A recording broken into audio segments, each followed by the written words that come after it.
bringing you info at the speed of now. What's today's instant insight?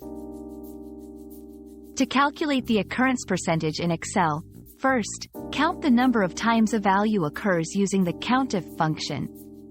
Then, divide that count by the total number of values using the COUNTA function for a range that includes your data. Multiply the result by 100 to get a percentage.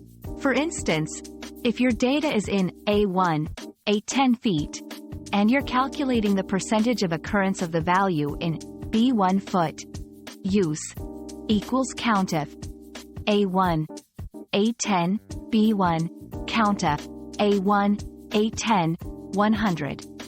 This formula gives you the percentage of how frequently the value in B1 occurs within your selected range. Our quest for knowledge never ends. Thanks for being part of today's discovery. Subscribe, like, and share to join us on the next one.